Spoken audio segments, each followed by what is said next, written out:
It's certainly great to have so many people here for this momentous occasion. 80 years, that's pretty cool. You know, when I was driving in here, I was thinking about the last 2 days, all the people who I've run into who have come in just for this event.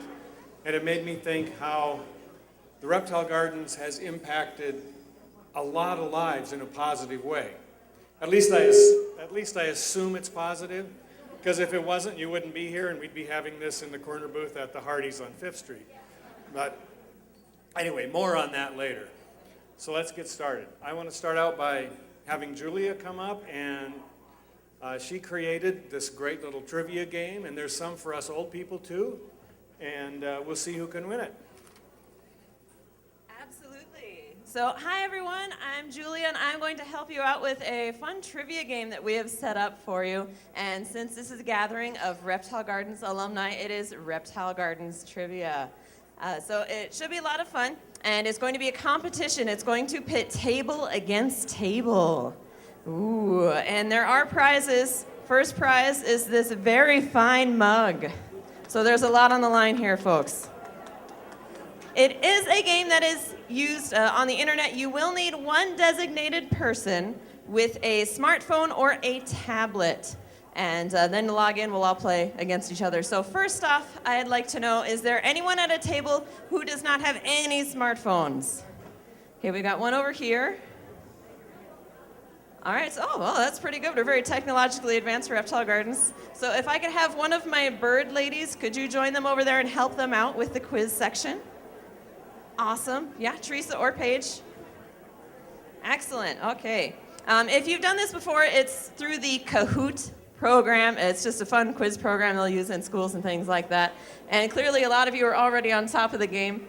There is a little sheet on your table that can guide you through the process, but I'll walk you through it as well. All you have to do is open your web browser and go to the address kahoot.it. So kahoot.it. And that'll take you to a screen. It asks you for a code. This is the special code for our quiz this evening. It is 5674548. So that'll get you into the quiz.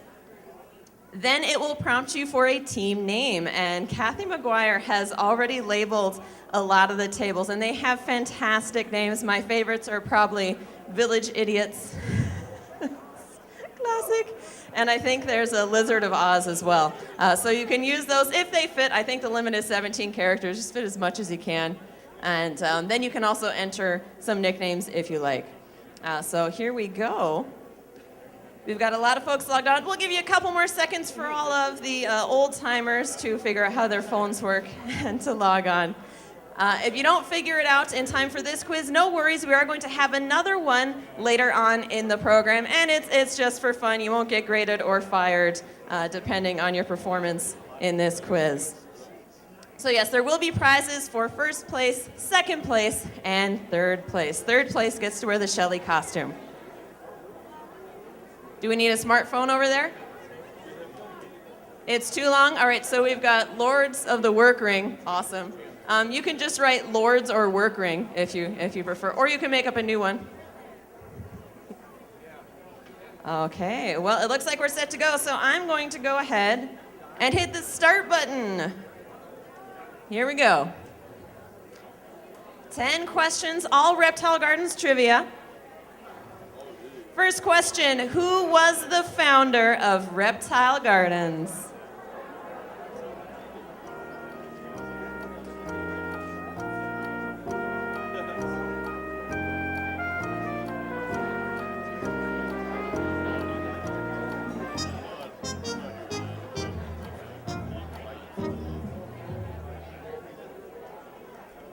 All right, 29 tables answered, 25 got it correct. 3 went for Earl Gardens. Curious choice. Next question. What kind of creature was Methuselah?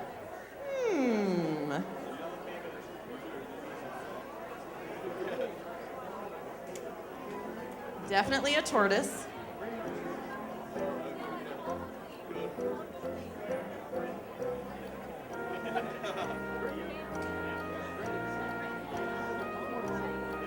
All right, 28 of you answered correctly, Galapagos tortoise.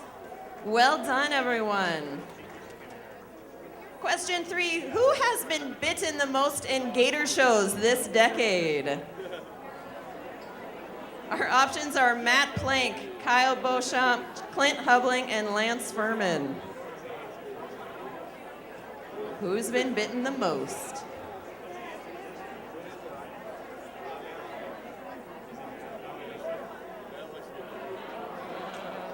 It was Matt Plank. How many silver dollars did Buck the Rabbit deposit in the bank for the village show? Was it 1, 2, 3, or however many he felt like?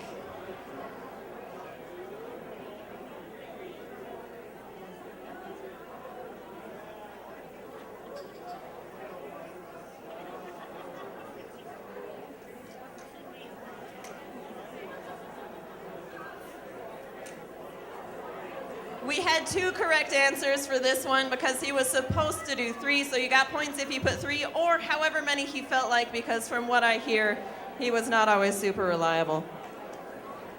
Here's a fun one. How many different colors of adult Go Wrestle t-shirt do we now have for sale on the floor of the gift shop?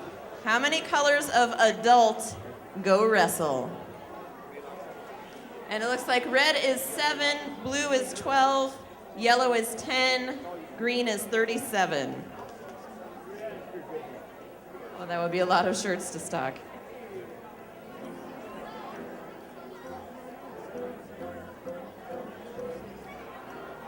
It is 10. I went and counted last week. Here we go. Question 6. What kind of bird is this gorgeous creature? I don't know, but he sure is handsome. Is it a king vulture, a turkey vulture, an emperor vulture, or an Egyptian vulture?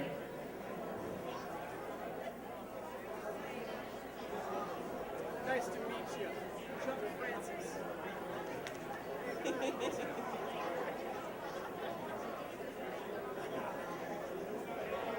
It is a king vulture. That is St. John. Still handsome as always. Question 7, where did this door lead to back in the day? So this is a door with a whole bunch of writing on it. Did it lead to the bathroom, Narnia, Brooms and Mops, or Earl's office? There's a bunch of bumper stickers on the other side of the door.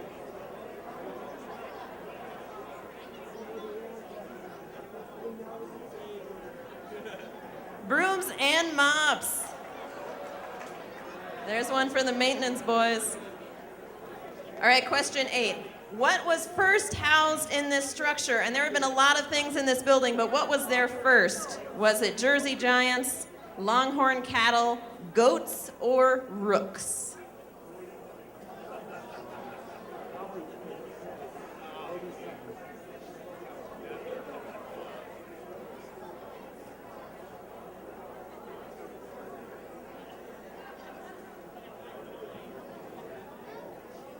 It was Longhorn cattle.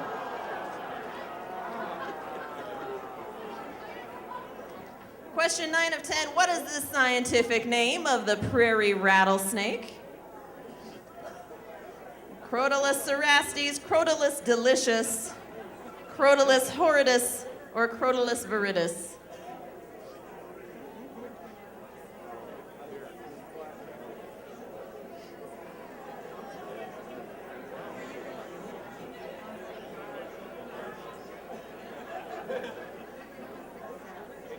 It is Crotalus viridis. Ooh. Good job on your herpetology knowledge, everybody. What was the name of the chicken that could tell the future? Was it Miss Cleo, Ophelia, Henda, or Penny?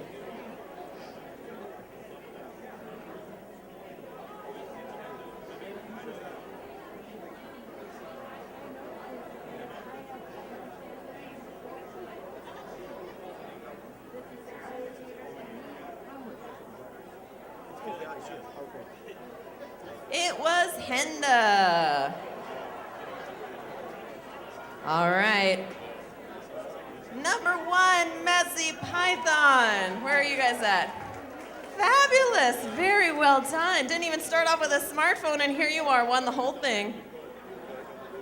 Second place, Hoarders.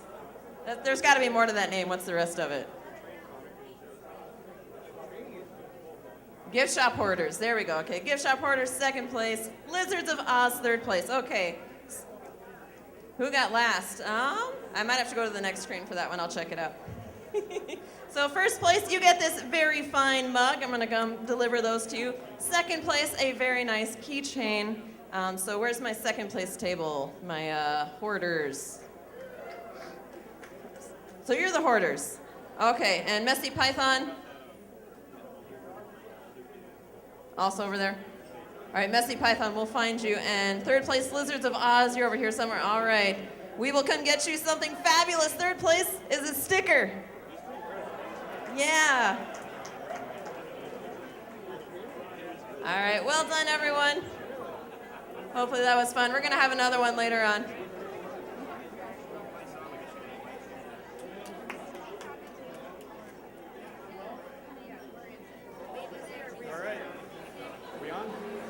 All right.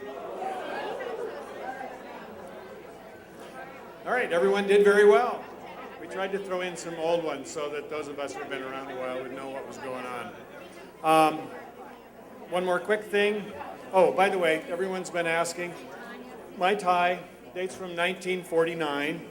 Earl had them hand-painted for all the staff, and this was my father's, so I thought I'd wear it. And they wore them this short in those days, so who knows. At any rate, in March, Reptile Gardens was a recipient of the third and final major award presented by the Family Business Association, the Prairie Family Business Association. They're a regional association that helps family businesses survive and thrive and work them through problems or anything like that. They're a great organization, and we were very honored to receive their Heritage Award this year for a family business that has survived successfully for over 75 years. Yeah. At the event in Sioux Falls, we showed a little video, which we're going to show you right now, that was produced for us by Robert Sharp and Associates. After that, I think the food's out and we can eat.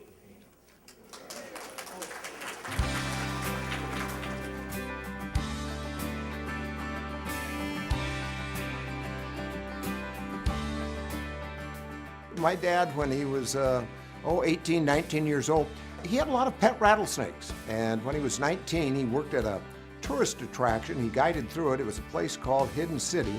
When he'd get done with the tour, it'd be a hot summer day, so he would very nonchalantly just like take his cowboy hat off and wipe his brow, and lo and behold, on top of his head was a live prairie rattlesnake.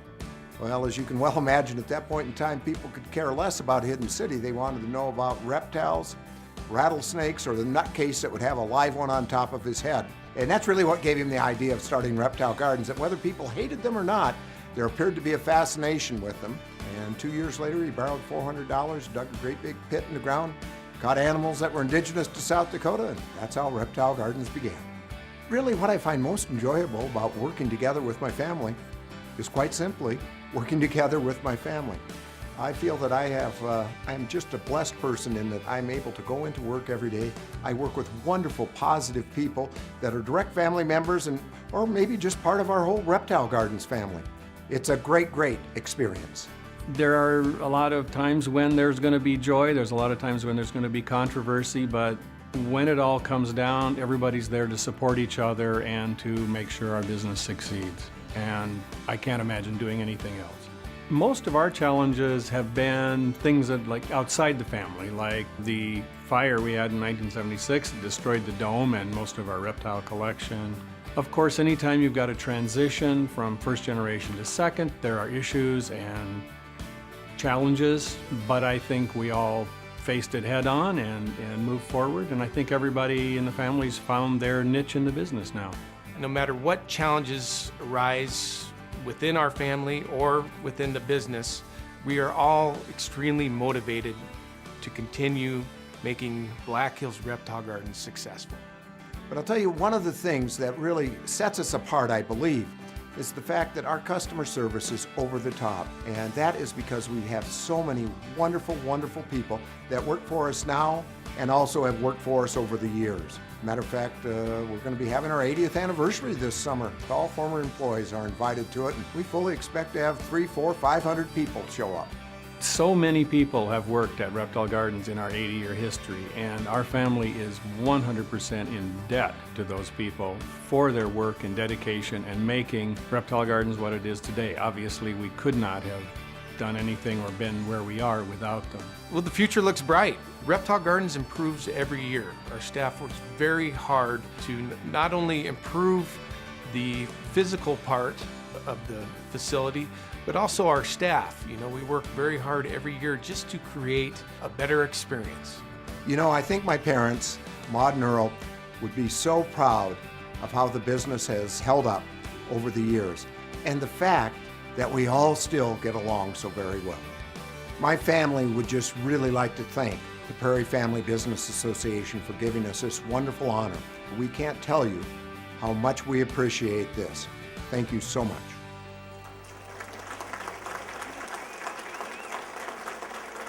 All right, I think we better get the program going here before we get too late into the evening.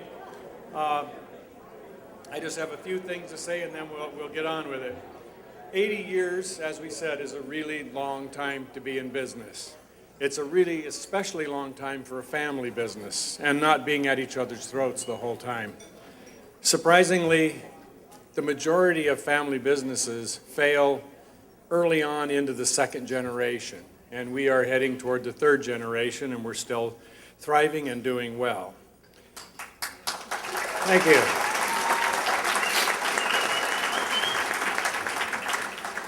The company obviously would never have survived and succeeded so well but for the huge extended family that we have. I know I said that in that video as well. I mean, we've been lucky enough over 80 years to work with thousands of amazing people. And I can't thank all of you here enough for the success of the Reptile Gardens. Thank you so much.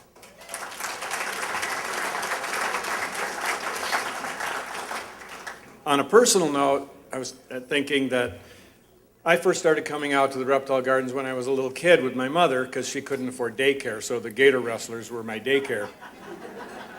But at that time, when I first started coming out, Reptile Gardens was a mere 22 years old. Where did the time go? At any rate, it did go by, and now we're celebrating this milestone. And I think it's probably time to get me off the stage because Johnny's been checking his watch rather assiduously here. So I'd like to turn this over to my cousin, who's going to be the MC tonight. And I don't think it'll come as a surprise to anyone here that he is one strange dude. Now, and I'm just going to say, I don't know what he's going to do up here, what he's going to say up here, but if he does become a problem, I know that the kitchen has some rotten tomatoes that they would be happy to give you. Take it away, Johnny.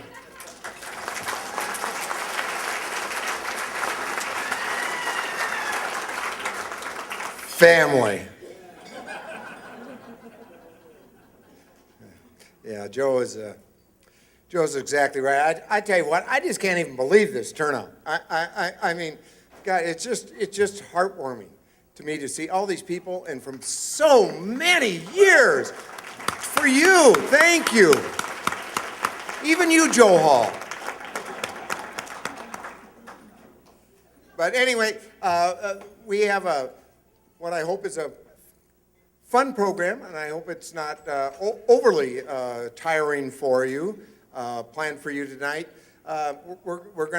We've got some videos. We're gonna have some tributes.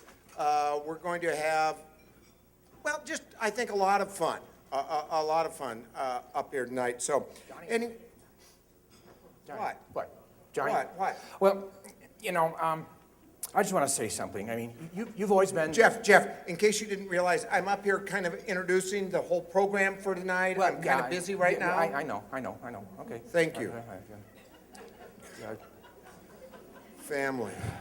But Johnny, you know, I mean, I just want to say something. I mean, you know, you've always been the better known of the two Brockelsby brothers, and you've always been the center of attention, and everybody likes you, you know, and you're real popular, and you know, I'm just, you're like the cool brother, and I'm kind of like the geeky brother.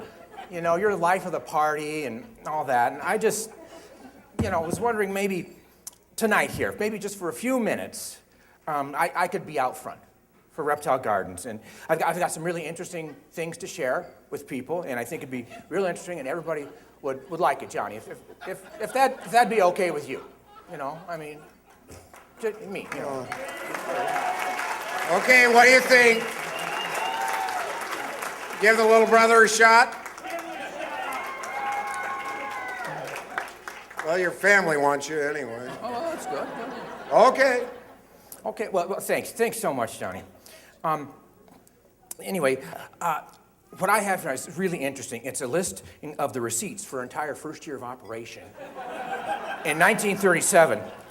And this is really neat. Everybody will enjoy this. Now, the first day of operation is June 3rd, 1937. We took in $3.85.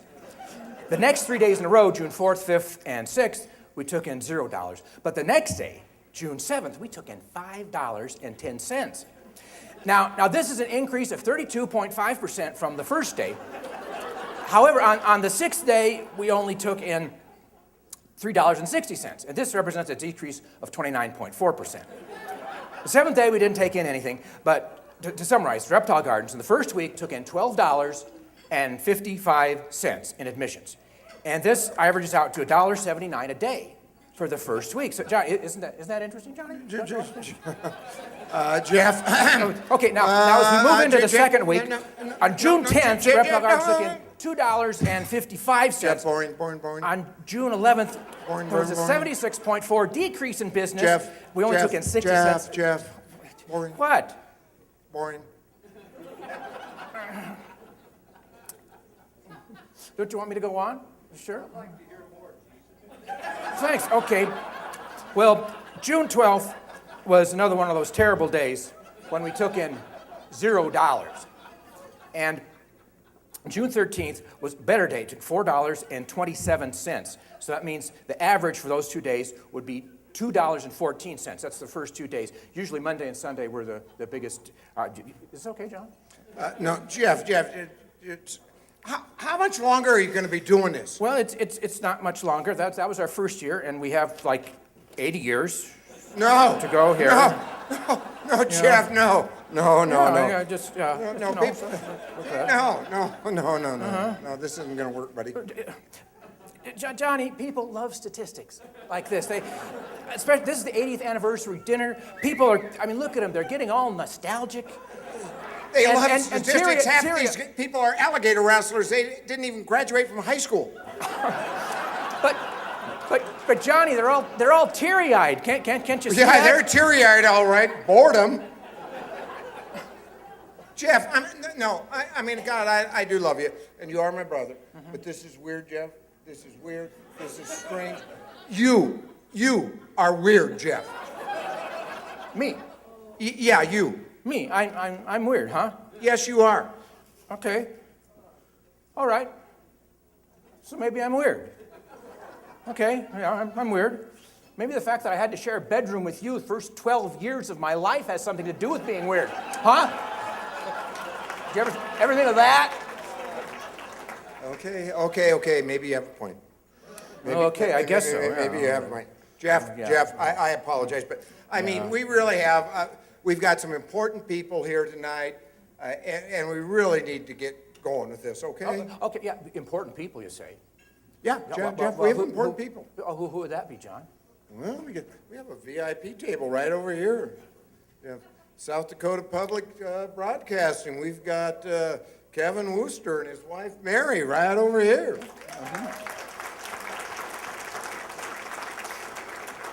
And right beside them, we have Rapid City's #1 radio personality, comedian, sports announcer. Oh, man, this guy is awesome. Kevin and Marcy Phillips.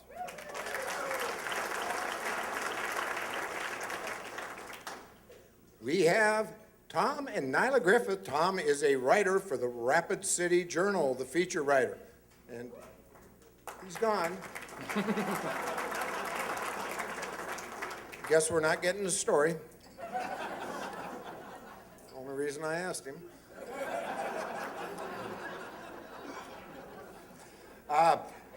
And then, last but certainly not least, we have the mayor of Rapid City, Steve Allender, and his lovely wife, Shirley. And thank you so much for being here.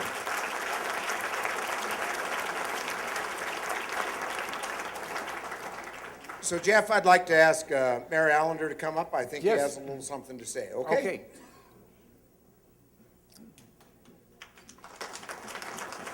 The mayor of Rapid City, Steve Allender. Give it up!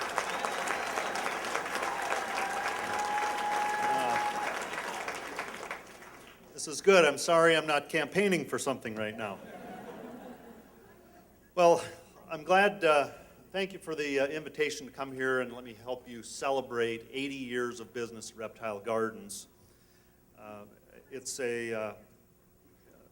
Reptile Gardens is one of the staples of South Dakota tourism, and it's right here in Rapid City. So congratulations to all of the employees, past and present, who have had something to do, and in most cases, much to do with making Reptile Gardens what it is today. And thank you especially to Johnny B. and his brother, whatever his name is.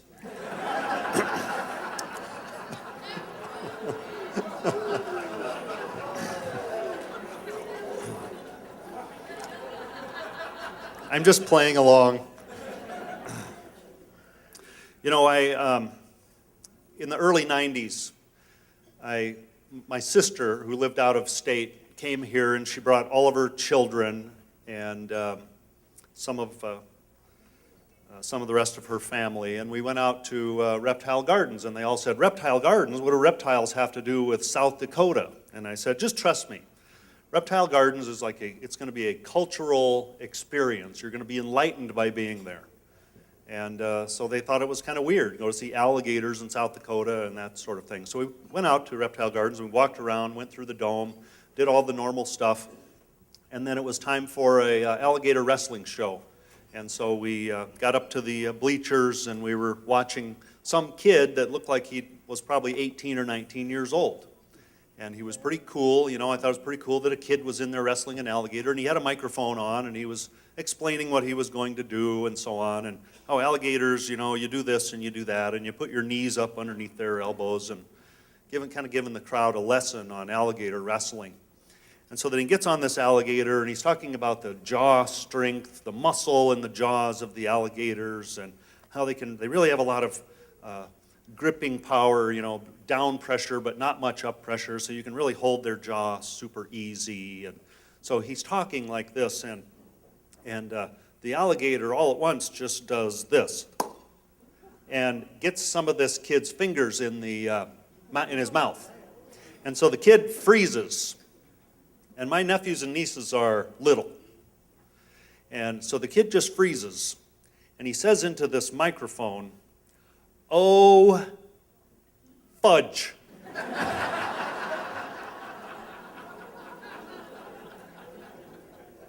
And everyone's eyes in the crowd were wide, and he was just frozen there for a second, and you could see a little trickle of blood coming out of the alligator's mouth, and then the alligator did this again, and he got his finger out, and he finished the show.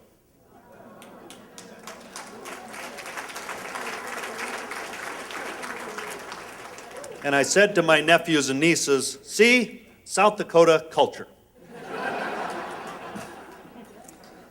So, anyway, but truly, what a treat to have such a tourism cornerstone as Reptile Gardens. And the whole community is proud of what Reptile Gardens has become, and it's been in no small part because of the people in this room that have worked there over the past several decades. So I have here a mayoral proclamation that I'm going to read to you and then present to the Brockelsbys. So, whereas Earl Brockelsby founded Reptile Gardens in 1937 and built the tourist site into one of our city's most prominent businesses and an internationally known attraction. And whereas at the height of the Great Depression, Brockelsby became one of the founding fathers of South Dakota tourism when he opened Reptile Gardens on top of a long 3-mile hill south of Rapid City. A smart location, knowing cars would pull into his parking lot with overheated radiators, and those families would be awed by his reptile collection. Whereas the entrepreneur started with a $400 loan co-signed by his father, a handful of snakes indigenous to South Dakota, and a vision. And whereas charging visitors 10 cents,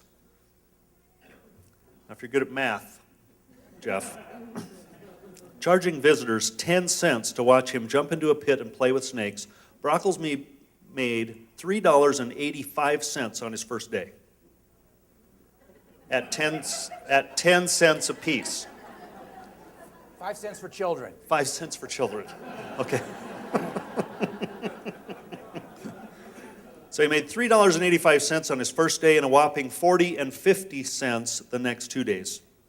And whereas from that humble start, Brockelsby became known for his knowledge and expertise of the reptiles he handled in his colorful shows, the fearless snake enthusiast was known to end his tours by removing his hat and revealing a live rattlesnake coiled on top of his head.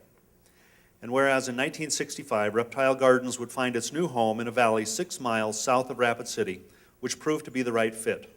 Brockelsby figured it would be the perfect spot because tourists traveling to Mount Rushmore would have a view of Reptile Gardens.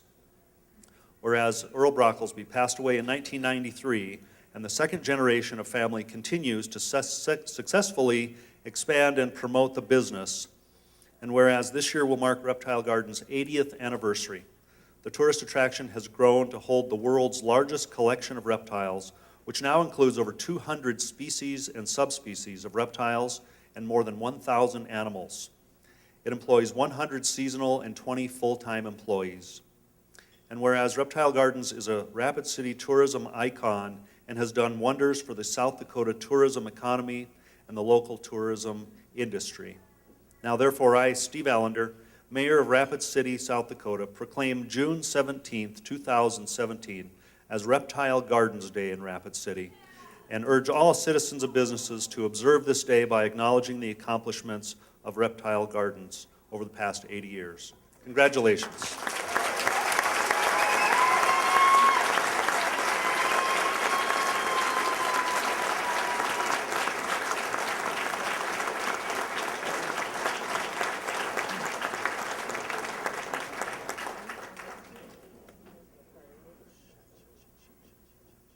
Thank you, Mayor. Thank you, Mayor. That was so very kind of you. Now, Jeff, Yes, John. I'm finally going to call on you. Okay. Where I actually want you this time, okay? Oh, good. I think there's a couple more proclamations. Yes. And would you do me the honor of reading those? Yes, we do have a couple more from prominent political leaders. Thanks very much to Mayor Ellender for those kind words and proclamation. This is a proclamation from the Office of the Governor, and it states, whereas Black Hills Reptile Gardens in Rapid City, South Dakota was founded in 1937 by South Dakota native Earl Brockelsby, and whereas Earl showed true South Dakota entrepreneurial spirit in building Reptile Gardens into an internationally known attraction, and whereas Reptile Gardens has provided entertainment and education to millions of visitors for 80 years, and whereas Reptile Gardens is recognized in the Guinness Book of World Records for having the largest reptile collection of any zoo in the world, and whereas Reptile Gardens' outstanding staff is known for providing first-rate customer service to South Dakota visitors, and whereas Reptile Gardens has been awarded the Family Business of the Year Award by the Prairie States Family Business Association, the Small Business Administration Family-Owned Business of the Year Award for South Dakota in 2010, and the Tom Didier Excellence in Family Business Award in 2008.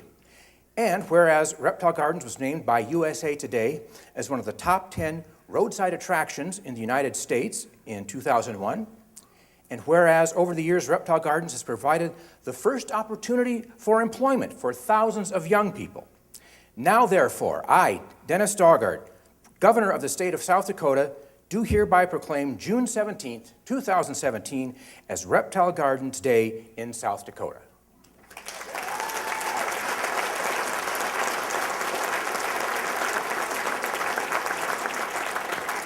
And then we also have a greeting sent to us from one of our congressional delegation. I would like to extend my sincere congratulations as you celebrate 80 successful and memorable years of Reptile Gardens.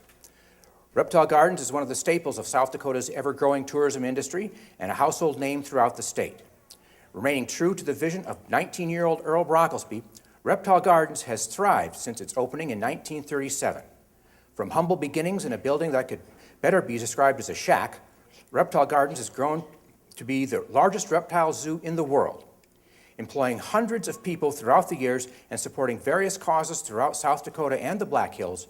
Reptile Gardens' commitment to improving our communities and contribution to the state's economy is invaluable. Again, congratulations on your tremendous success. I wish you all the best in the future and look forward to Reptile Gardens' growth and development over the next 80 years. Kindness regards, John Thune, United States Senator.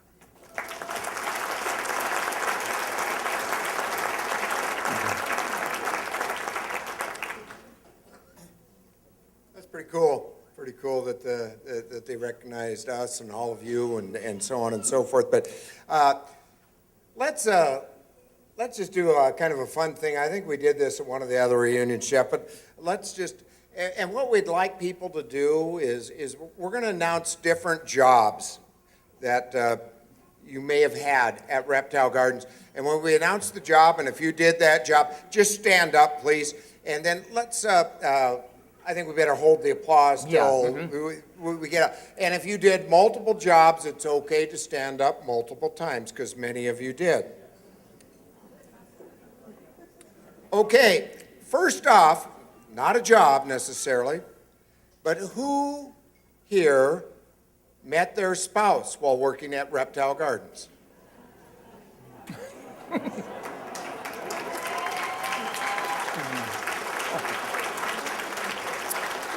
Very cool. Okay. Very cool. Okay, how many of you just messed around while you worked there?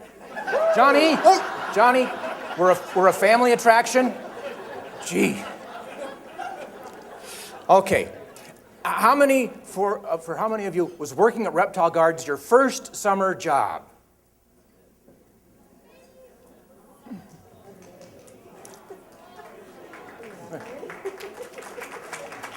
All right, who out there was a bumper boy or girl?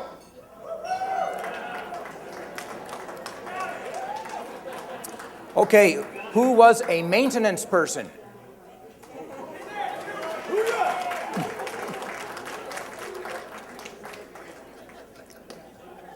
Who worked in the cafe or the lunchroom? And we have some of our former managers here too. I've seen them earlier tonight, Jeff. Yes, indeed. And who worked in the tortoise yard?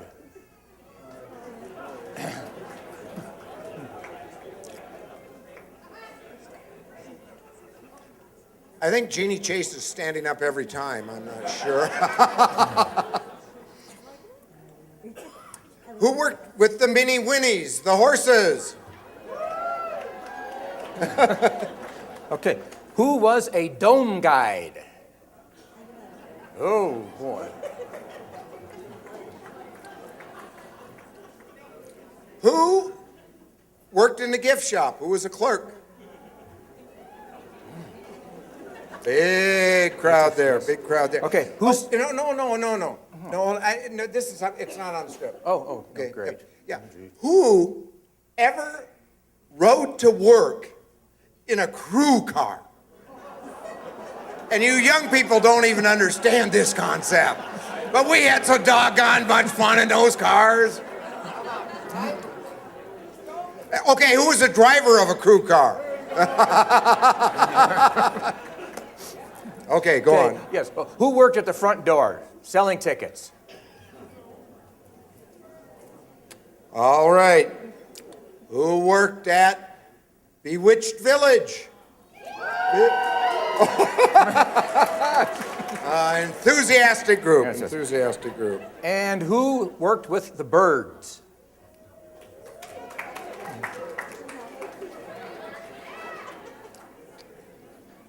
Who here did the snake show? Ooh, quite a few, Jeff. Quite a few. Okay. Drum roll. Who?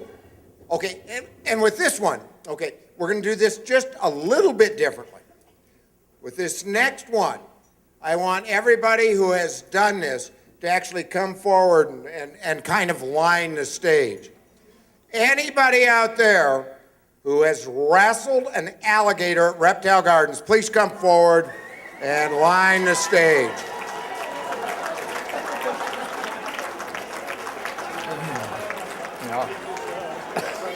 Yeah.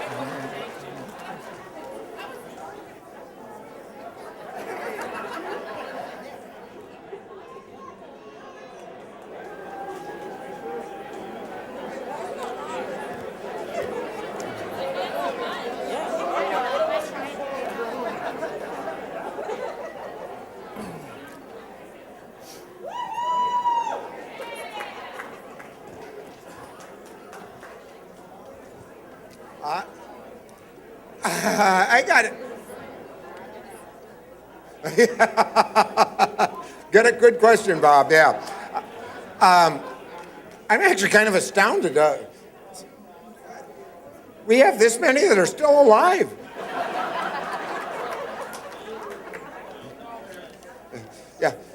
Yeah. Everybody show 10 fingers of the alligator wrestlers. Okay, beautiful. Now, there are wonderful things we could say about each and every one of these people. Well, maybe not Joe, but no, that's family Joe. Anyway, we could say about each and every one of them. But there's a couple of these people I just want to point out because they have kind of had remarkable careers after it. And anybody that wrestled an alligator in the 1950s up there?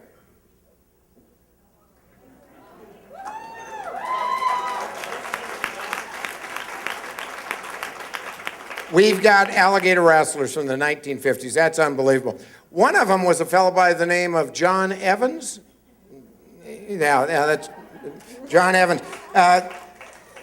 After John was a gator wrestler in the 50s, he was a student at the School of Mines, and now he's climbed mountains on most of the continents, has not one, but 2 mountains in Antarctica named after him. And it's kind of weird. Back in the 50s, when we were at the old Reptile Gardens with the old the rock, the native stones and that were on it, John honed his profession by actually scaling that by just holding on with his fingertips to it. And I think he's the first guy that ever climbed Devil's Tower 3 times in one weekend. But anyway, enough about John Evans. Now, another one of the old-time wrestlers ended up becoming a federal judge, and that would be former federal judge Marshall Young.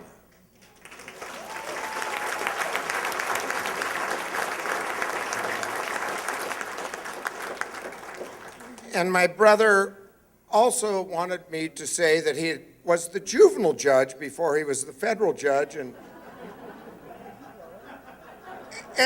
Marshall had contact with his older brother, John.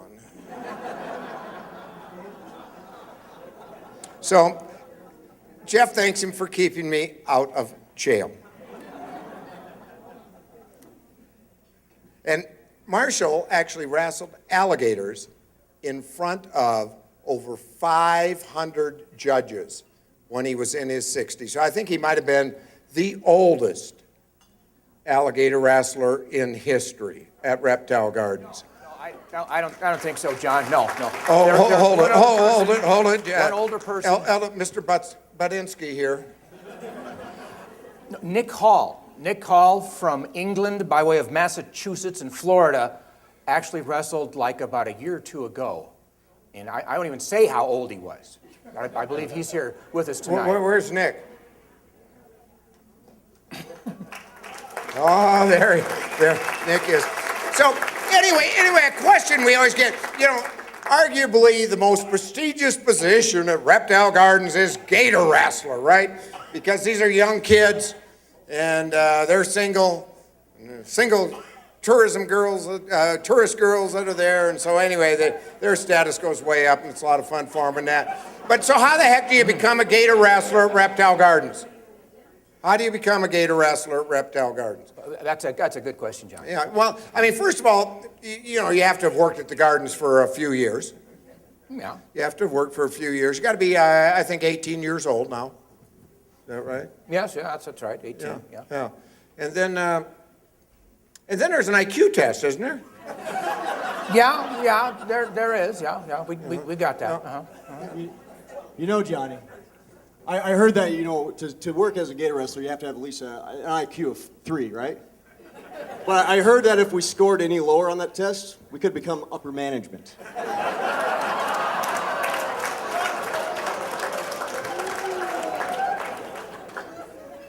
Very good, Tracy. Hey, thank you all. God bless you all.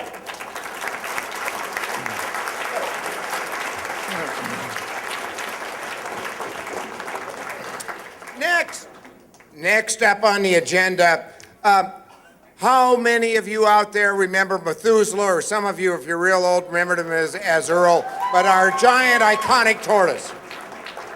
I mean, you know, and unfortunately, after a very long life, 130 years, in 2012, Methuselah passed away. We have the beautiful bronze life-size sculpture of Methuselah in the playground out at Reptile Gardens now. But one of the most iconic persons on the radio in Rapid City, a guy that I tell you, he is just awesome, clever, he's a comedian, he's everything else. He's a huge fan of Reptile Gardens and brings his family out all the time and his grandkids and that.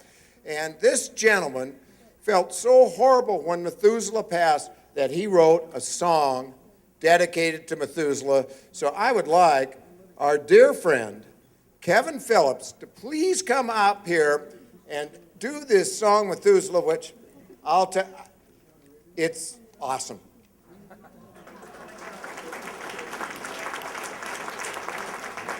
Thank you, John. Before I begin, though, I do want to show you my new shirt. I'll come over to the side. It says what does it say? I can't read it. World's okayest gator wrestler. Guy's missing a leg, he's got a hook. They're available at the gift shop at Reptile Gardens. So, also, this song parody was written, well, in 2012. So I haven't sang it since then. So, and in my comedy show, I do one Reptile Garden joke. I'd like to do it for you. The answer is Reptile Gardens.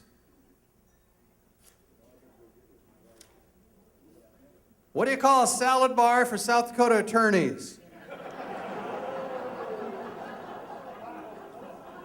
Hey.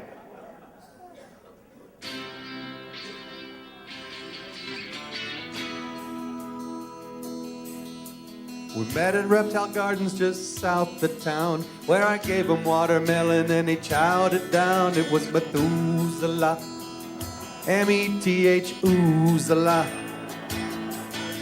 Had pictures taken with all of my kids, just like thousands of families did. It was Methuselah, Methuselah, ma Methuselah.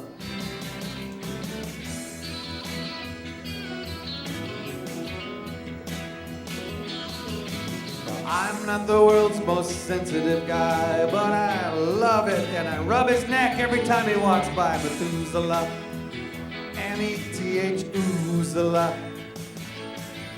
And when he moved real slow, got from point A to B in a day or so. It was Methuselah, Methuselah, ma Methuselah.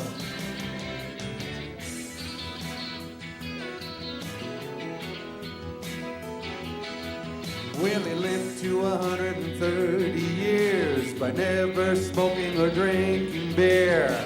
Loved to meet people from far and near. Never had to wash behind his ear. Well, I'm not dumb, but I can't understand how he lived in the sun and never got a tan. It was Methuselah, M-E-T-H, oozala. My, Methuselah. Methuselah. M-E-T-H, oozala. My, Methuselah.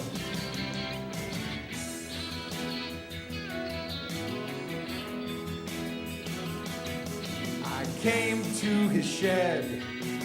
I walked through the door. Got down on the fence. Saw him smiling on the floor. Just like 1,000 times before. That's the way that I wanted to stay. And I always loved to come and play with Methuselah. M-E-T-H, oozala. Gators will be gators and snakes will be snakes, but my all-time favorite, for goodness sakes, is Methuselah. M-E-T-H, oozala. I've had pets that have gone before, but I'd never ever lost a tortoise before. Though he's gone and we are mighty bummed. 2, 3 are left and they're just as fun. But we'll remember our friend in the shell. Know that he lived a life real well. It was Methuselah. M-E-T-H, oozala. My, Methuselah. That's my Methuselah song parody. Thank you guys very much. Thank you, Johnny.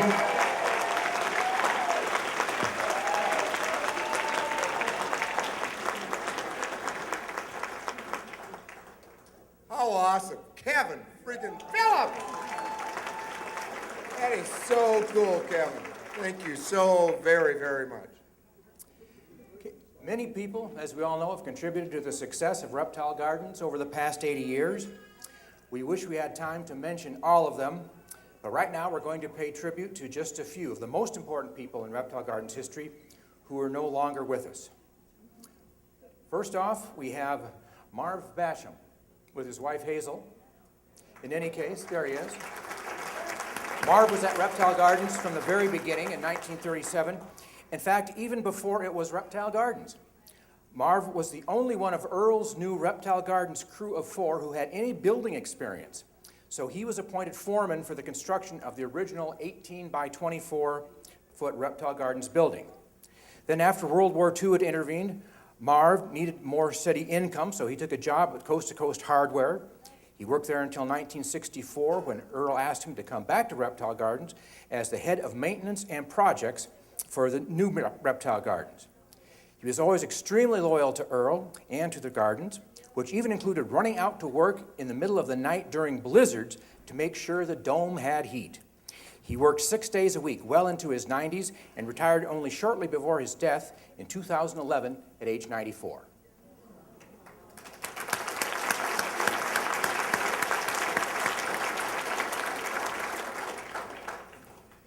Next is Ed Weston. Ed was a Canadian import, came to Reptile Gardens in 1939 after returning from a tour of duty in New Guinea during World War II.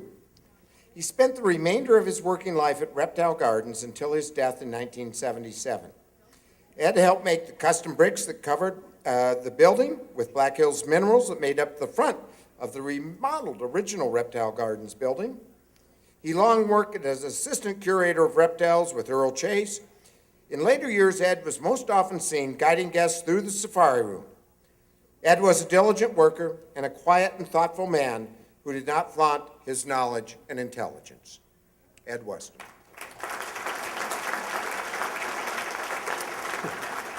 John Oldham, the father of current assistant manager Jeff Oldham, first came to the Reptile Gardens in 1957 as a reptile-loving college kid. He later did snake and gator shows, and he went on to marry the boss's daughter, Judy, and become curator of reptiles. He later got his PhD in biology, with his dissertation being on the anatomy of lizards. He loved frogs and toads and was the inspiration for our amphibian display, which is dedicated to his memory. John Oldham.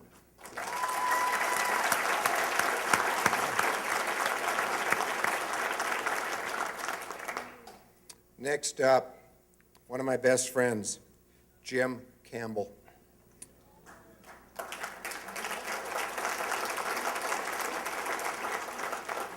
Jim Campbell started the Reptile Gardens in 1946 at the suggestion of his sister Jerry, who had worked here before World War II and had returned afterwards. As Sam Hurst writes in Rattlesnake Under His Hat, Jim was brilliant, curious, and an intellectual sponge. He had no training in zoology or herpetology, but had the ability to critique abstract expressionist art in the morning and build a chicken coop in the afternoon. Jim worked tirelessly, and in his position as general manager, not only played a big part in making Reptile Gardens the huge success it is today, but also was mentor and friend to countless young people who worked at the gardens over the years. He loved challenging intellectual queries along with sailing, whether on Pactola or the Pacific coast. Jim Campbell.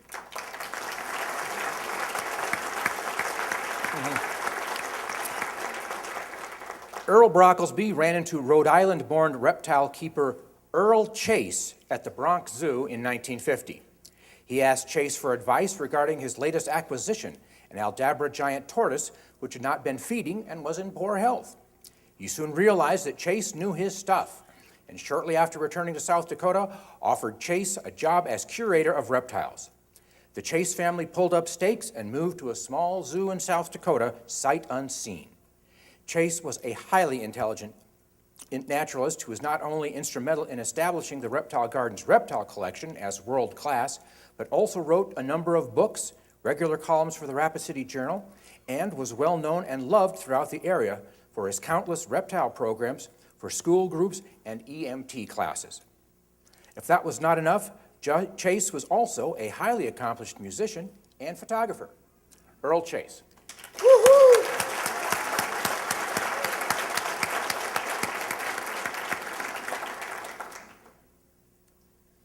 Maud Brockelsby.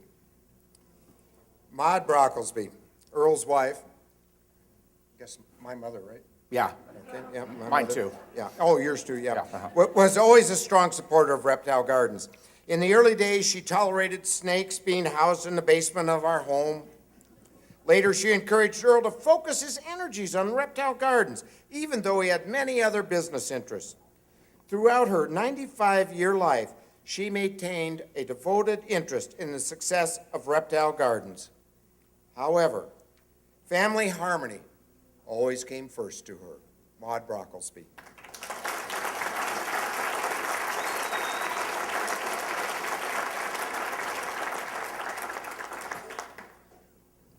Retta Mae Brockelsby Meyerhauser worked at Reptile Gardens on opening day in 1937. Enjoying an exceptionally close relationship with her brother, Earl, she served as his secretary, bookkeeper, personal assistant, and confidant. One could say that they had each other's backs. Scrupulously honest and organized, long before computers made it easy, she did the payroll, made the bank deposits, answered the phone, and for many was the face of Reptile Gardens. She enjoyed close relationships with the employees, especially the young people, serving as a confidant and mother confessor to many of them also. For most of her career, she worked 6 days a week and took few vacations.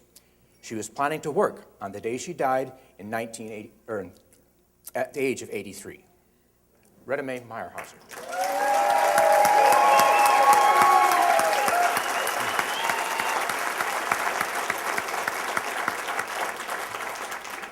Yeah. Aunt May, wow. Earl Brockelsby. A lot has been said about Reptile Gardens founder Earl Brockelsby, but for right now, we're just going to mention a few of Dad's qualities that made him the unique person he was and that made Reptile Gardens successful. One, he was a risk taker. He took a huge risk in starting a reptile business in South Dakota, and then he made it successful. Second, he was a man of creativity and vision. He could often be heard to say, "I was thinking, what if we do this or that?" And a third quality would be his intellectual curiosity and vast array of knowledge. Yes, Dad was a man of many interests and characteristics, but his risk-taking, creativity, knowledge are responsible for why we're all gathered here tonight. Earl Brockelsby.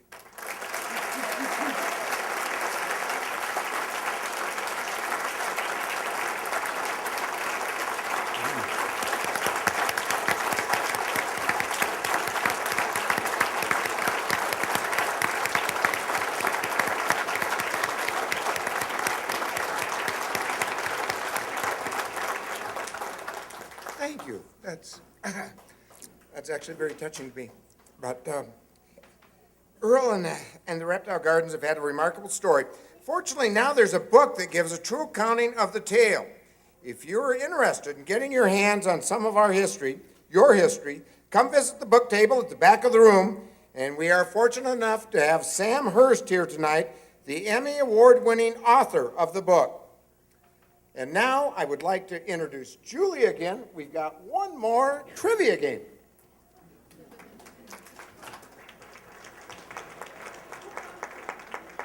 All right, we are going to do one more quiz, so here's a chance for those of you who maybe didn't do so well last time to redeem yourselves. We have a brand new code this time around, so designated smartphone users, get out your phone, go to kahoot.it and enter this new code. It is 762-4576. And this quiz is going to focus on the history of this wonderful and unique business. So the old timers definitely have the advantage on this one. This is an excellent time to go bribe them to join your table. I hear they like candy. Of course, candy is dandy, but liquor is quicker. And if you'd really like to ace this one, definitely run back, maybe buy the book Rattlesnake Under His Hat, if you're a speed reader. All right, already getting a lot of the folks up on the board. Fantastic. So yeah, once you've entered the code, enter your table name and the names of a few of your team members, same as last time. All right, 22 teams. I cannot believe how many people are here tonight. Pray for us. That's a good one. Kathy, you did a fantastic job with these table names.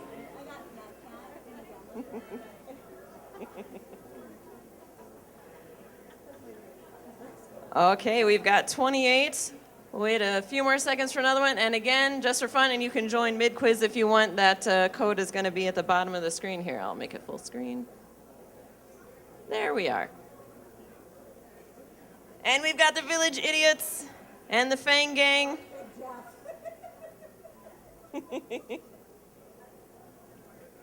All right. Well, ready, set, go. All right, 10 questions this time again. How were the first bumper stickers attached to the cars?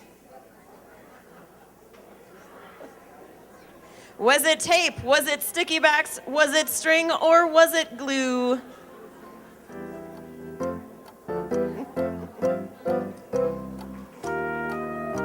Oh, wow, you all got it right.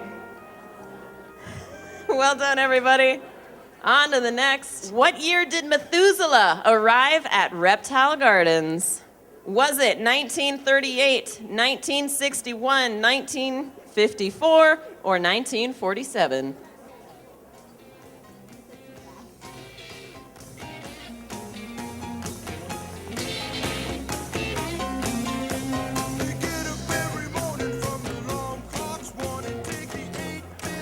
It was 1954. This wrestler needed a guest to slap a gator when he got both hands trapped in the gator's mouth. Who was this unfortunate soul? Was it Gary Oistad? Was it Frank Lux, Tracy Malox, or Jeff Oldham? Tracy's got both of his hands. It was Frank Lux.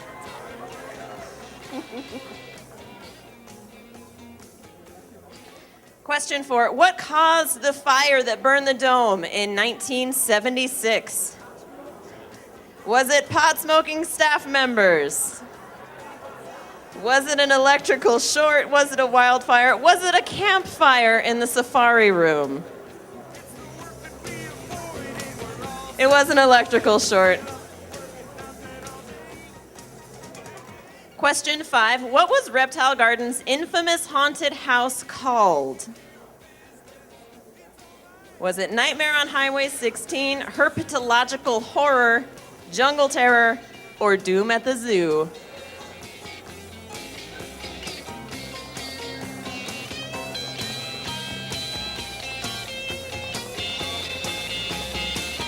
It was Nightmare on Highway 16. Question 6. Okay, whose parents met at Reptile Gardens and also met their spouse at Reptile Gardens? So this person met their spouse and their parents met their spouse at Reptile Gardens. Was it Jeff Oldham, was it Joe Meyerhauser, Jim Campbell, or Virginia Garrigan?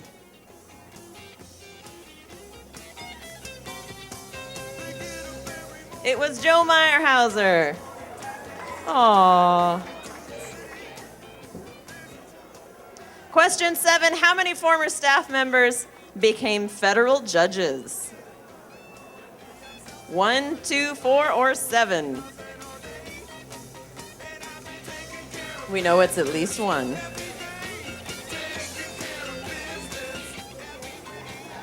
It was 2.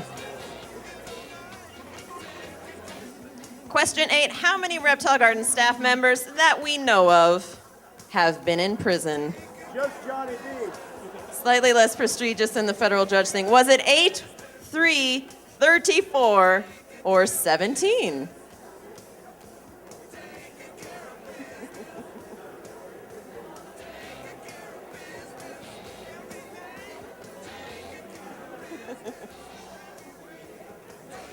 There are 3 that we know of. Question 9, what year did Reptile Gardens open in the new location? Was it 1964, 1958, 1977, or 1965?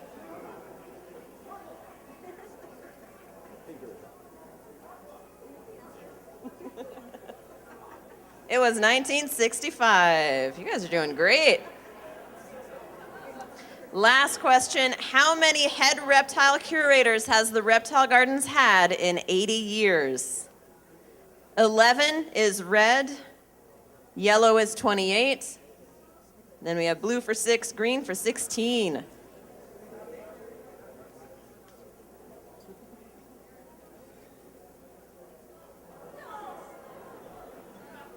It was 11. 11 in 80 years.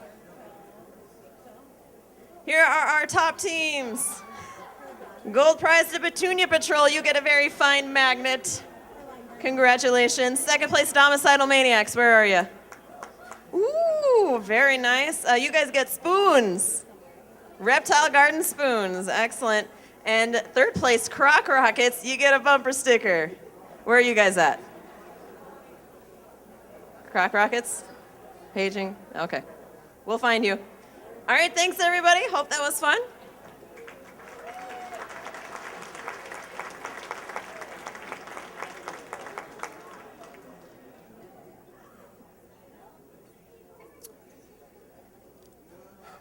Throughout the years, there's been an amazing cast of hardworking visionaries who have shaped Reptile Gardens into the amazing traction we all see today. From the earliest beginnings with Earl Brockelsby, the man with the rattlesnake under his hat, to today, Reptile Gardens has been a business operated by family and friends. We'd like to take this time now to recognize our current management and staff who have continued to carry the torch. And as your name is read, if you would like to stand up. Here they are in alphabetical order by first name. First, Becky Beaton has been here since 1995. She worked her way up from miniature horses and tortoise yard to become head of the bird department. She now uses her amazing organizational skills with the merchandise and reigns as gift shop manager, a woman of many skills. Clint Hubling has been at Reptile Gardens since 1997. After numerous jobs over the years, he is now Tommy G's right-hand man in taking care of the physical plant and always making sure that everything is working properly and taken care of. David Yaney has been working here since 2001. He's our chief horticulturalist. It was David who spearheaded the transformation of our grounds into a true botanical garden. You could say he took Earl's idea of gardens in Reptile Gardens and ran with it. And now he has taken on the task of interviewing and hiring our summer staff. Jada Bergstrom has been here since 2002. She is responsible for our beautiful gardens, along with David. She works hard using her creative touch with plants and flower bed design, as well as helping oversee our team of gardeners. Jeff Oldham has been here since 1995. He's done time in the reptile department, maintenance supervision, and the gift shop. Jeff is now assistant general manager and is becoming the new representative of RG with many tourism organizations we belong to. I have heard others say that Jeff is among the hardest workers at Reptile Gardens. His grandfather and his father would both be proud. John Brockelsby started in 1963. Returning to work at RG as PR director in 1989, he's been the face of RG to the public.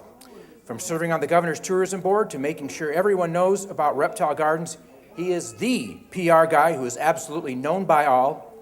No one promotes RG as tirelessly as Johnny B.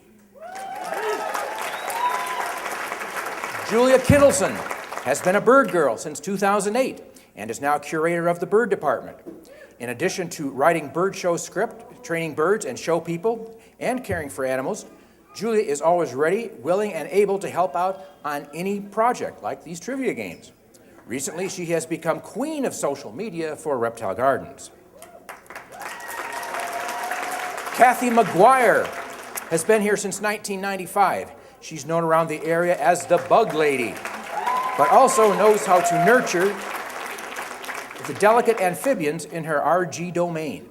And she always seems to be ready with a creative idea or clever pun or to come up with clever names for tables, like tonight. Catherine Larson has been at Reptile Gardens since 2013. She came to the Reptile Gardens with a lot of zoo experience. Her detail orientation, along with her passion for the animals, are much appreciated skills and a true asset to Reptile Gardens. Lance Furman was first hired in 1995. He started out at the bottom, cleaning toilets and snake cages, and then doing reptile shows. He is now interviewing and hiring with David and is one of the main incoming staff trainers. What a guy. Linda, also known as Mitchell, found her home at Reptile Gardens where she could be surrounded by her lifelong passion, New Guinea art. After a brief stint as a dome guide, she's been joyously ensconced in the Jungle Outpost since 1998. Matt Plank was hired in 2006. Unfortunately, he could not be here with us this evening because he had to go to a wedding in California. But he is another great asset at Reptile Gardens, training the reptile department staff and along with Terry, training show staff. He is stepping into some big shoes to cover a lot of Ken Ernest's animal care duties. He is always ready to help out and do what needs to be done, even if that means showing up at 5 a.m. to clean the gator show pool. Teresa Aldrich has been with us since 2013. She is second in command of the bird department and did a great job being in charge during Julia's recent maternity leave. Teresa is always cheerful and has passion for the birds in her charge and for doing shows our guests will really enjoy. Terry Phillip started at Reptile Gardens in 1996. Although he did a very short stint in the bird department, believe it or not, reptiles are where it is at for Terry. He is now the head curator of reptiles and probably the staff member who's most often in the news. Due to his vast knowledge of all things reptilian, he is called on regularly by national news and educational organizations for facts and opinions. Tom Garrigan has been at Reptile Gardens since 1987. As chief of maintenance, Tom has been stellar at keeping the massive and complex Reptile Gardens physical plant working for many years. Quite a task. Virginia Garrigan started at the Reptile Gardens way back in 1969 as a bumper sign girl. She is now the head of human resources and has continued in the tradition of Retta May as being the mother to the current staff. Tom Lang, our general manager and corporate vice president, has been a part of the Reptile Gardens family since 1975. He is the guy who gets it all done. He makes sure that the place keeps growing, changing, functioning, and will jump in and help anywhere he is needed. And now, last but not least, a lot has been said about the man with the rattlesnake under his hat, but now we're going to talk for a minute about the man with a cobra around his neck. Joe Meyerhauser started working at Reptile Gardens at age 9 in 1963. He has worked in virtually every department and since 1993 has been the CEO. Joe has taken his uncle Earl Brockelsby's vision for Reptile Gardens to the next level and beyond. A man with great talent and intelligence, Joe has never been content with letting Reptile Gardens stagnate. Under his leadership, Reptile Gardens has continually strived to become a better business in every aspect. Reptile Gardens would not be what it is today without Joe Meyerhauser's vision and leadership. My cousin and friend, Joe Meyerhauser.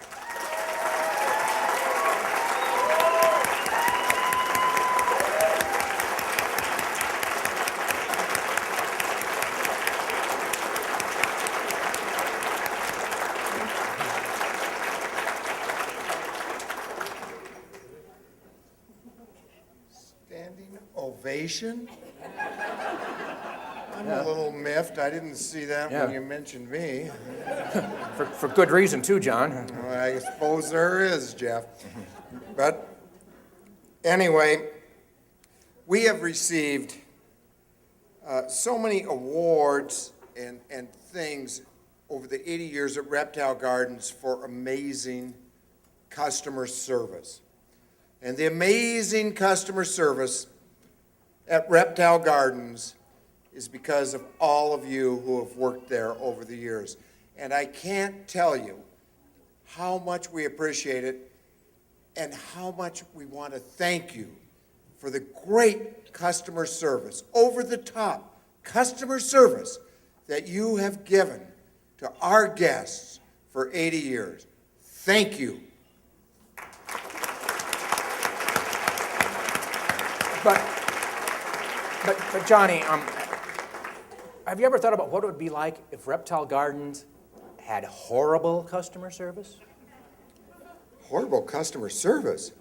Horrible customer service. Horrible customer service? Horrible customer service. Horrible customer service.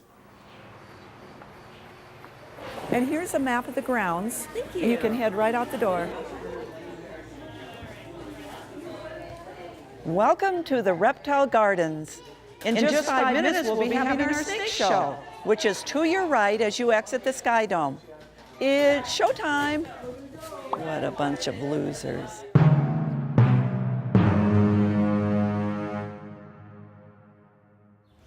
Gross. Oh, yuck. What is this? Yeah, I'd love to go. They should get someone to clean this up. Hey, watch it, girls. Just bumped into a stupid stroller. Yeah, I'm there, okay. Remember, snakes don't slide, they slither. Wow. They really don't move much, huh? Do you think they're dead? It might be.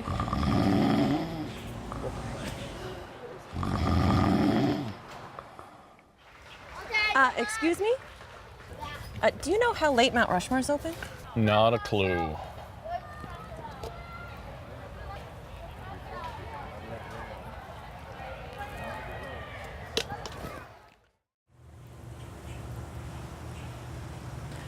Hey, reptile guys? We got a dead turtle at the pond up here. I'm sorry, I didn't hear you. What was that again? I said dead turtle at the pond. Can you speak up? I can't understand. You got marbles in your mouth? I said we have a dead turtle at the pond. It's got sunken eyes, it's got some mold and slime on it. Pretty much looks like a bowl of rotten salsa.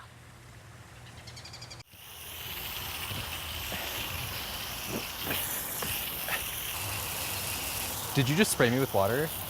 No. You just sprayed me again. No, I didn't. Yes, you did. No, I didn't. Yeah.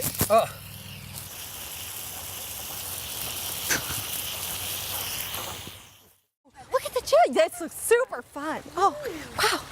There's a bee. What? We'd like to try the gemstone mine. Just a minute. Look how close I am to catching a charmander. Sweet. Excuse me. You want a gemstone?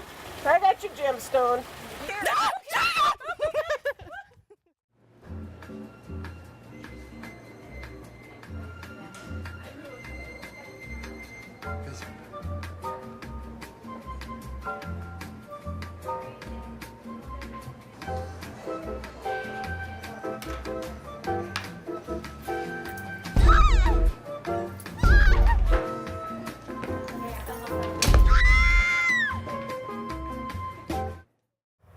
get out of here. I want to go home. Worst vacation ever.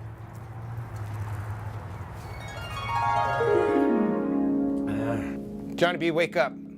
What? What? Leave me alone. I just had a horrible dream. Well, was I in it? Oh man, Jeff, you're in all my nightmares.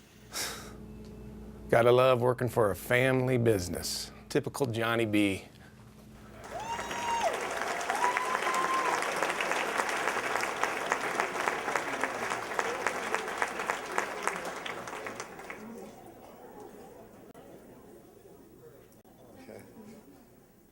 Horrible customer service. That was a pretty good example of it.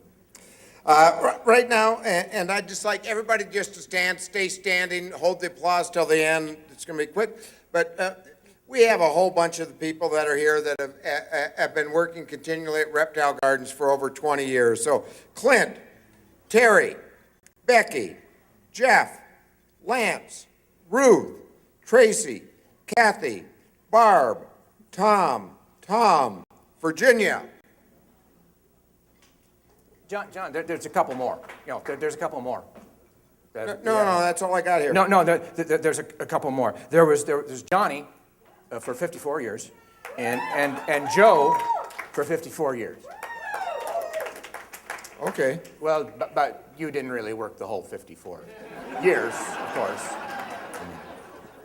Jeff, I've always said everybody knows what I do at Reptile Gardens. Oh, yeah? Yeah. What's that? Pretty much nothing. Yeah, okay. It's all right. No.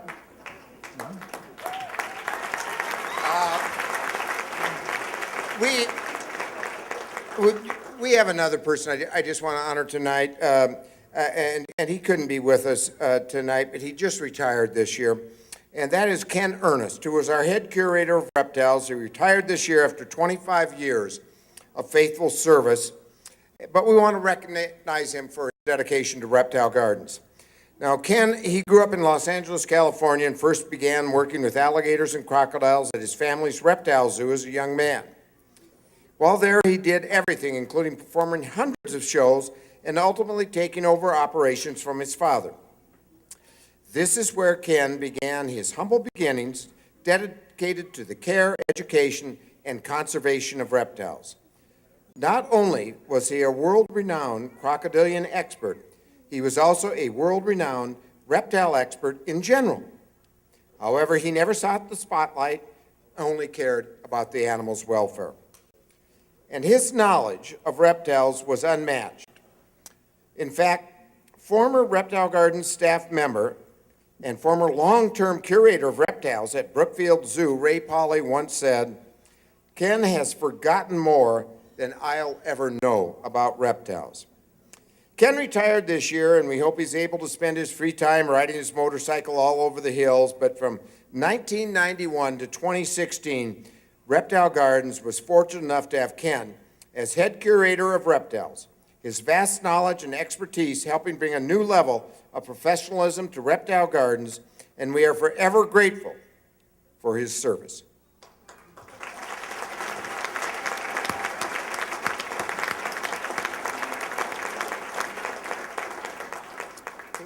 John, as you know, we have some family members here tonight, and we'd like to just quickly recognize them. Okay. All right, so if you are a descendant of Earl Brockelsby or Retta Mae Meyerhauser, would you please stand?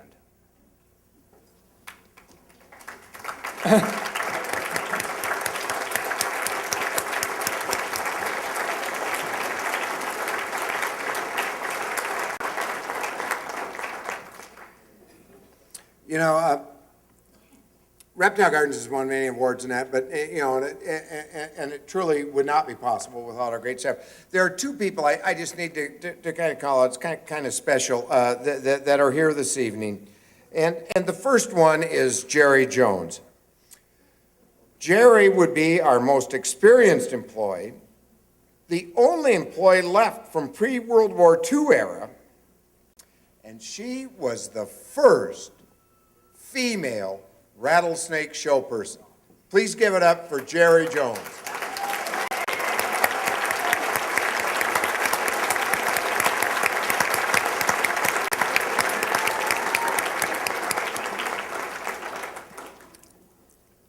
And the other one I want to recognize from those early years is Arlen Bender. Arlen worked in the early 50s. He worked with a wide variety of snakes, worked here more than 60 years ago.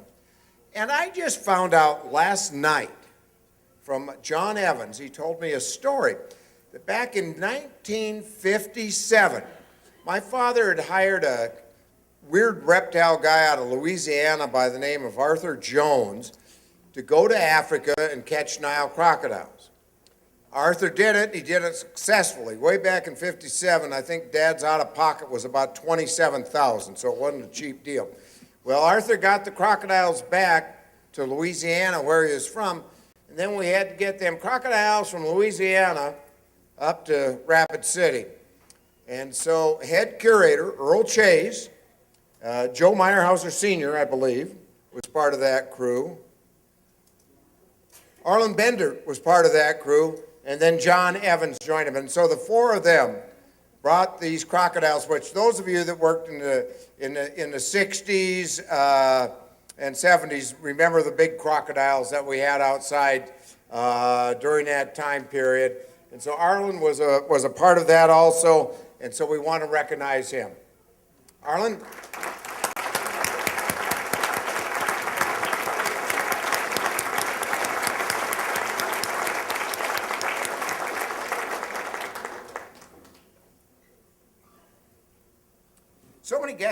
So many guests have been through Reptile Gardens throughout the years to see, learn, experience, explore all Reptile Gardens has to offer.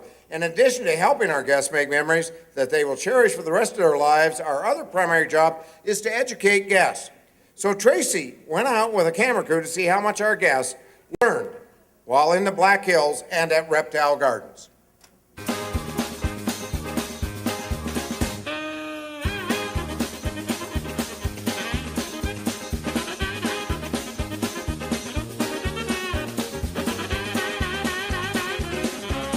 I'm Lucas. I'm Michaela. Awesome. Are you guys enjoying your time here in North Dakota? It's South Dakota. Hey, he's good. He's good. All right. You were like, yep. Yeah. So you guys having a good time at Reptile Gardens? Yeah! And you guys are having a good time in North Dakota? Yeah! We're in South Dakota. Yeah, good. All right. Trick question. You guys enjoying your time here in Reptile Gardens? Yeah. Yes. Awesome. You enjoying your time here in North Dakota? South Dakota? Wow. Like, wait a minute. Wonderful. And you're loving our state of North Dakota? I do. I love it. We've been here all week. Okay, we're in South Dakota. Way to go. Okay, perfect.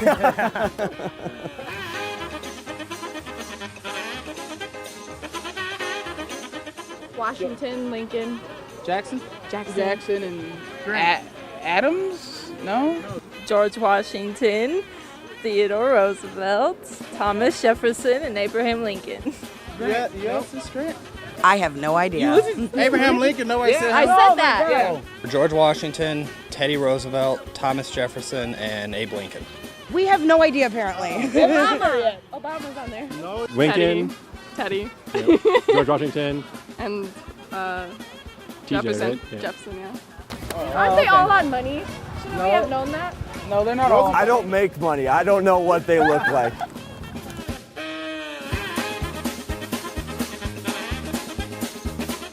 That's a trick question. There's too many things going on here. They're none of them are amphibians. That doesn't even make sense. Snake. It's a trick question. That's not Reptiles an aren't amphibian. amphibians. All right. Amphibian's a frog, so I'm gonna go with the frog. I don't know if reptile But classifies them. they're not reptiles. Yeah. I think they're things. They're not the same thing. They're not the same thing.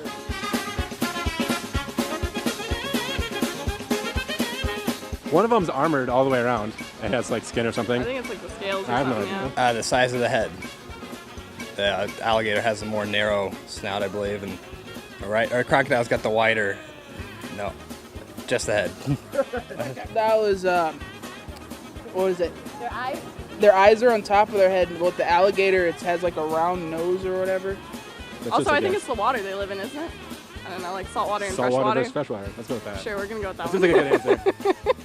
Alligator has the wider head. Okay, there we go. The crocodile has a narrow snout, and the gator has a round.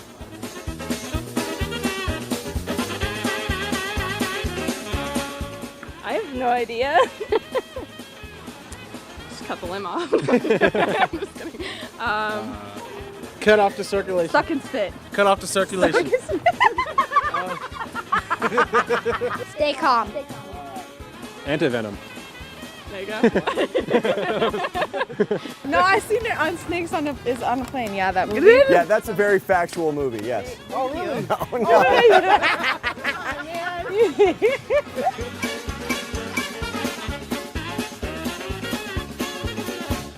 The alligators look kind of fake because they hold so still, like when you first see them. Oh, We definitely thought one was fake, and thought then it he was moved plastic. and it was not fake. Yeah. So that was interesting. We also thought the scorpion, or I thought it was Yeah, real. there's a metal scorpion that she thought was real. Yeah. I thought some was gonna be robots. I thought some was gonna. I didn't think that alligator in there was real. Yeah, some of the crocodiles look like they were fake and statues.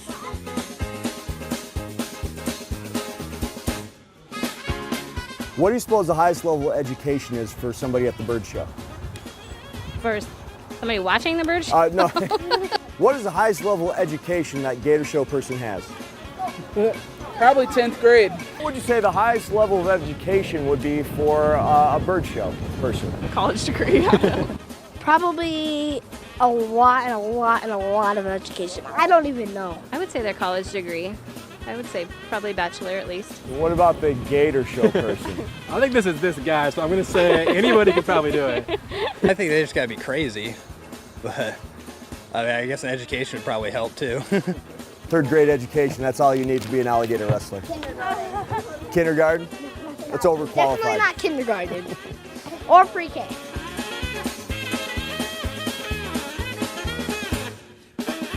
As most Americans, I'd get my phone out and Snapchat it. Pull out my phone. Take pictures, yeah.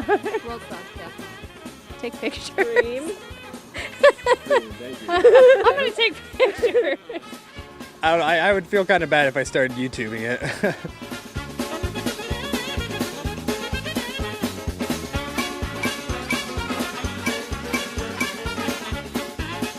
Yes, why wasn't I born then?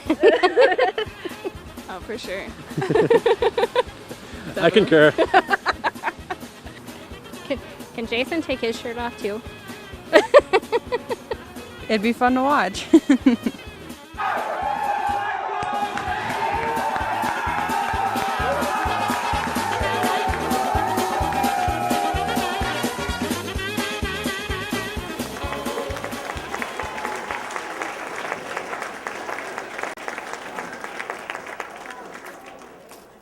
Great video, Tracy. Hey, we're just about done. We're just about done, folks. I've got to do a couple of thank yous. I mean, there's a ton of people I could thank for all the work they put in on making this 80th event happen. But number one, she's been working on it for 2 years.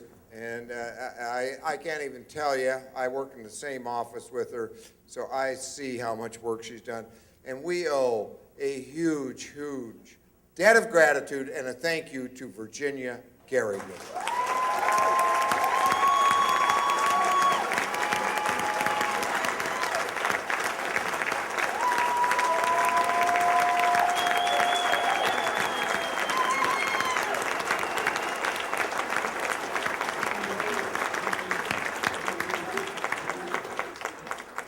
And she truly, truly deserves that. Thank you so much, Virginia. This is hard for me to do. This next one's really hard for me to do because I have to thank my sister. And we're kind of like oil and water, me and my sister Janet. But my sister Janet has helped Virginia and done so much to make this event, again, for 2 years, a success. A big thank you to my sister, Janet Jacobs.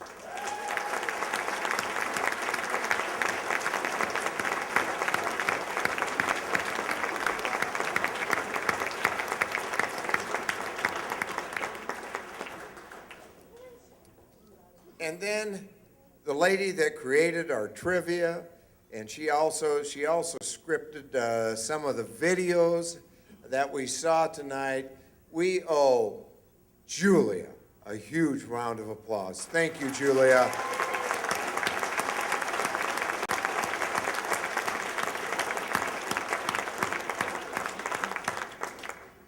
And finally, last and least, get that, Tracy? Last and least? And not like, okay, anyway. Last, Tracy Malox, back there on the camera. Tracy, yeah, give it up for him. I mean, he deserves it. Tracy has literally worked hundreds and hundreds of hours putting the videos, putting everything together. Tracy is how old were you when you started, Tracy? I don't know. I can't count that high. I think like 16, 17? Yeah, well, you were wearing diapers or Depends or something like that, right? I started in diapers. I'm in Depends now, yes. Yeah, okay. Yeah, he's gone from diapers to Depends as an employee at Reptile Gardens, and he is the longest continuous alligator wrestler in the history of Reptile Gardens. He's wrestled for more years than anybody else. So, huge thank you to Tracy. Just a couple of final remarks, very quick. I want USA Today right now is doing a poll, and they've got 20 top attractions in South Dakota, and you vote for whatever you think is the top attraction in South Dakota. And there's 20 of them that they have on there. We are fortunate to be one of them. There's some other more minor attractions like Mount Rushmore and Badlands and Crazy Horse and stuff. But anyway, Reptile Gardens is on there on the 20 attractions. And in all honesty, it's just a popularity contest. We want to win it. Okay, I'm just being honest. We want to win it because we can plug it, even though it doesn't mean anything other than popularity. And we were in 16th place, and I put something out there, and we got to first place, and the damn Corn Palace took over, got first place. Now we're back in first place. But anyway, my point is, please go to Reptile Gardens Facebook page, and you might have to scroll down a little bit, but we have the link to go onto this, and you can vote once a day until July 3rd. And so I figure if we got this whole group here voting once a day till July 3rd, yeah, baby. Good luck, Mount Rushmore. Good luck, Crazy Horse. Reptile Garden, #1 South Dakota. So anyway, excuse me, I get a little excited about that. But if you could do that, we would greatly appreciate it. Remember, tomorrow at Canyon Lake Park, there's going to be a picnic from 10 to 3. Bring your own food. They have a shelter reserved. All employees will be admitted to Reptile Gardens free of charge, and their families tomorrow. Johnny, well, I got one more statistic for you. Oh, good Lord, Jeff. No, this has been actually the most well-attended and well-received Reptile Gardens gathering in history. We have the statistics for that. Just so you knew. Okay. Jeff, that was finally a statistic I liked. Okay. That was finally one I liked. But anyway, thank you all so very much for being here. We can't tell you how much we appreciate it. And we are going to have the band Tasty Freeze, and they're going to play till about midnight. But stay around, visit with everybody. God bless you all. We love you.